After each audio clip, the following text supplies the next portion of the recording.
Welcome to Smart Parents, Successful Students, the podcast that helps parents like you guide your children toward academic confidence and success. I'm your host, Helen Panos, and I'm here to share expert tips, proven strategies, and inspiring stories that make the journey to school success a little smoother for both you and your student.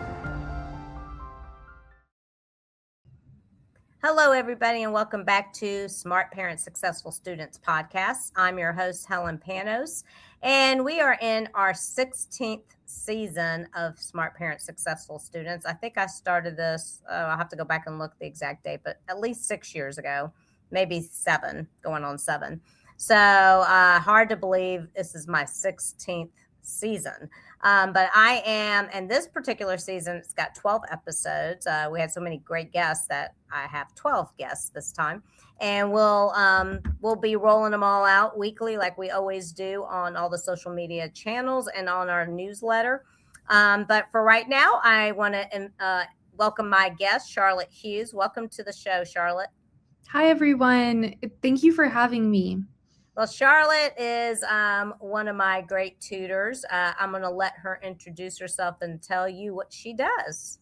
Definitely. Hi, everyone. I'm Charlotte Hughes. I'm a tutor with Dynamis. I've worked with Dynamis for about a year, but I've worked in tutoring for about 3 years now. I primarily work in college essays, college counseling, but I also do SAT, ACT tutoring, and I'm a Yale English graduate. Thank you for having me. Oh, I'm glad you could join us. I know you're busy, especially this time of year. This time of year is quite busy for me. Yeah.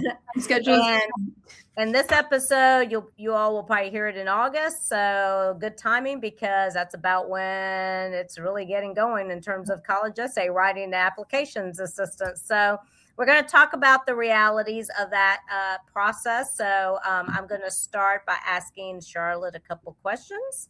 How should families think about balancing a great ACT or SAT score with strong other elements of the application? Because I know there's been a lot of schools, that are like, what do they call it? Test optional, test blind. I don't know, all these words that are kind of going by the wayside. That's a great question. And also pretty opportune because, that we have an August SAT, ACT test date coming up as well. So to backtrack, around COVID, around 2020, right, a number of colleges moved to test optional admissions or not even requiring a test score. And I would say in that era of college admissions, a student's extracurriculars were kind of standing in, so to say, for their test score, as well as their teacher recommendations or their essays. But I think as we've been recovering from COVID and like moving past that era, schools are seeing, colleges, universities are really seeing the importance of the ACT and SAT, particularly in like predicting students' grades once they go to college. And so a number of, many schools are moving towards either requiring ACT, SAT scores, making them, optional but heavily recommended, or just simply weighing them a bit more in admissions. So I would say, this is a time where you definitely want to be able to present your extracurriculars in the best possible way on your Common App. You still want to write an excellent essay that shows like who you are as a human. But I would say in this era, it is a great idea to like study and get the strongest score possible on the ACT or SAT to show those colleges that you can handle like an undergraduate workload. Yeah. Mm-hmm. And I know here in Georgia, it's a big deal because they've been taking it. UGA never, got rid of that as a qualification. Either did Georgia Tech, and both of them are like highly sought out schools in Georgia because first of all, take the SAT, ACT for Zell scholarship money, for the Hope scholarship. I don't think they needed as much for Hope. Hope is 100% now in Georgia. That's back to that. It was 80. But that's a scholarship that kind of fluctuates because it's up to the Georgia General Assembly to change that. Yeah. So, Zell has always stayed 100%.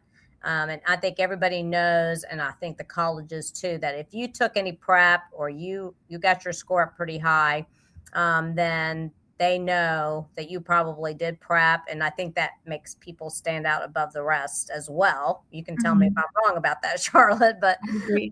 I think so. And Georgia is not alone in like determining scholarships based on those standardized test scores and or a combination of your school grades. So, a number of other states are doing the same thing. Yeah. Yeah. So I did read an article recently that my SAT, ACT, other tutor sent Mhm. me where they were talking exactly about that, where these scores Mhm. they're finding they should have never probably said don't do them. Exactly. Yeah, because it is an indicator of how well can you test in college, even, and if you're gonna go be a doctor or attorney and even a Mhm. teacher, you have to take bigger tests, right? So Exactly. yeah, and yeah, I think Mhm. it's a good way. I hate to say, and I mean, I wasn't ever a great test taker myself. Mhm. And back in the day, won't give away my age. You only had to do it one time. So Yeah. now I wish we had to do it 2 or 3 times because Mhm. back then there was no prep really. They weren't encouraging prep. You took it one time and you were done. Mhm. Yep. And it was either good or bad. Yep.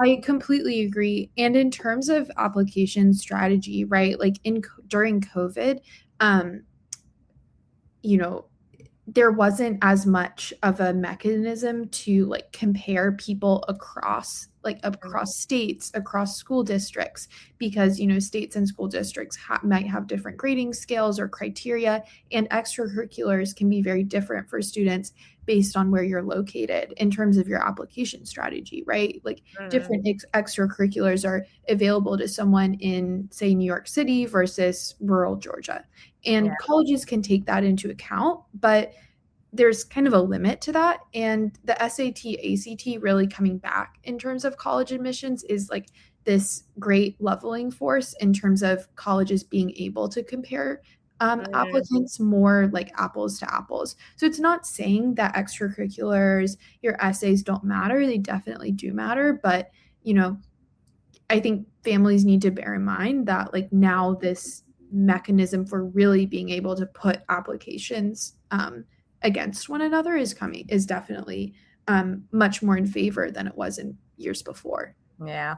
So when we're looking, moving on from the SAT, ACT to the college essay, um, I think there are a lot of misconceptions around the college essay now, especially now that AI is so Oh prevalent. yeah. Definitely to address the elephant in the room with essay Yeah, I writing. bet you're seeing a little bit of Yeah, that. I think some misconceptions are that I would say, first of all, I think a lot of, a misconception is that some people think that they have to write like a quote perfect essay. I think especially with some people using AI to edit writing or cheat and like write essays for themselves. I think some people think they need to like say use AI to perfectly polish their essay, or they need to have you know all of these perfect accomplishments or Mm, a like perfect kind of story of like a perfect kind of stereotypical Common App essay story to present as a strong applicant. I think what I've seen is that the strongest college essays that people write are ones that are like genuine, that rather than like having perfect sentence mechanics or perfect mm, perfect perfect like word choice, rather show someone's like humanity and their mind at work, and show their curiosity and and the way that they authenticity. yeah, authenticity. I think authenticity is the perfect word, exactly. And I think that um sometimes students have trouble like finding the authenticity in their writing, which is where I've seen like college essay help can really be a differentiator in essays. I think being able to talk through your ideas with someone else and like refine your thoughts and have this conversation with someone else really helps students that I've worked with to move from, oh, I have nothing interesting, there's nothing interesting for me to write about, to having a really unique, and thoughtful and interesting essay. I can't count the number of clients that I've worked with who, have come to me with a blank sheet of paper saying, I don't know what to write about. And I have, as a creative writer myself, I have these brainstorming exercises and brainstorming activities that we go through. We talk together, we talk about their high school experience, and, through that brainstorming process and then the drafting process, which, it takes multiple drafts to get to a final essay. I think people, one, like have a very authentic essay at the end, and two, usually learn something new about have a sort of like self-discovery or learn something new about themselves in the process, which I think is wonderful. Yeah. That's awesome. Yeah, because I think the word trust is a big word for 26 and beyond, probably because of AI and other, we see a lot of things being shown on in social media and stuff that aren't true. And it's hard to determine. So I know in the entrepreneurial world, they talk about it's a trust environment, it's a trust economy, in meaning, who can people trust? They're looking for those trustworthy people. So you definitely want your child to, I would think, to show they're being pretty open and honest when they're writing this essay, that they're not just making up a story or AI. You can tell when AI is writing something, even if it's part of something. So I completely agree. Yep. Yeah. So is there an example of something you want to give our audience, of something that kind of sticks in your mind, of someone you helped? Maybe they came from nothing to you or something and it developed into something great. Sure. I worked with a client who initially had a rough draft of what they wanted to talk about, but it was a rough draft at the point where there were paragraphs, but the client didn't know how to fit those elements into a story, like how to move from paragraphs describing events that happened. This was about their family raising chickens in their backyard, actually. How to move from these paragraphs describing like raising chickens in the backyard to a cohesive story. And what I did was, first of all, I think much of my work happens through like conversations with the student about like, what do we want to get, me asking leading questions or asking kind of probing questions about like, what do you mean by what really happened? Like, what were you thinking at this point? Like, how does this part connect to the other part? And through like that conversation, that kind of probing of the story we had, in about like 2 or 3 drafts, we were able to create an essay that, combined this story about the student, growing chickens in the backyard with their like family heritage and a story about their grandparents and their relationship with their grandparents as well. Like how we wove those 2 elements of the story together. And also added, I also pushed the student to add like colorful language, colorful description that really transported the reader to this like chicken farm in the back. That's cool. And I think the end result was wonderful. The student was accepted to Yale and Princeton with the essay. And, I think that's one like standout essay. And you'd think like, oh, chicken farms. That exactly. That might sound kind of boring. Exactly. Like the original idea. Exactly. These college essays really can come from just a small activity that one does, like a chicken farm in the backyard. And, through conversation and through really probing what the story is about and probing, high school experiences, these stories can become really distinctive and unique. Cool. Yeah. That's neat. I think maybe the more personal it is, the better. I'm gonna guess. I would say so. Yes. I don't know if y'all shoot for what I've been taught as an entrepreneur, like a struggle story versus I think it's called a soapbox story or something like that. Yeah. I would say that, there's kind of a stereotype of like people saying that they don't know what to write about because, maybe no one in their family has, or in their life or themselves have maybe had an unfortunate illness or something like that. Right, a lot of people do that.